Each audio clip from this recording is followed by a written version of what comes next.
ये तो सभी जानते हैं कि राम को 14 साल का वनवास हुआ था। इस वनवास के बाद जब वह लौटे तो अयोध्या वासियों ने घी के दिए जलाकर उनका स्वागत किया।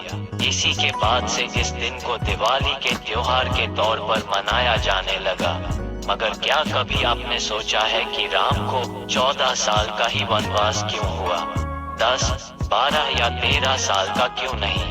कैकई ने मांगा था 14 साल का वनवास।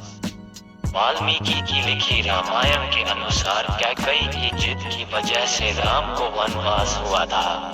दासी मंथरा के बहकावे में आकर कैकई ने राजा दशरथ से ये वचन मांगा।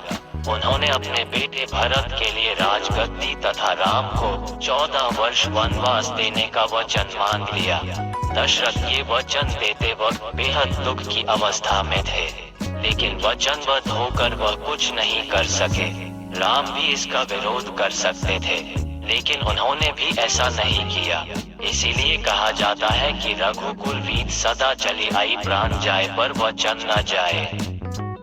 इसलिए 10 या 12 नहीं मांगे गए थे। 14 साल कैकई ने राम के लिए 10, 12 या 13 नहीं बल्कि 14 साल के वनवास पर भेजा था, क्योंकि वो इससे जुड़े प्रशासनिक नियम जानती थी।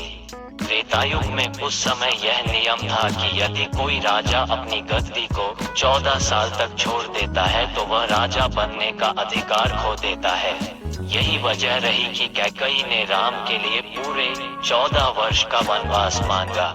हालांकि कैकई के ही बेटे भरत ने उनकी इस चाल को कामयाब नहीं होने दिया और राम की गद्दी पर बैठने से इनकार कर दिया। जब राम वनवास पूरा करके लौटे तो भरत ने उन्हें उनकी राजगद्दी सम्मान पूर्वक लौटा दी।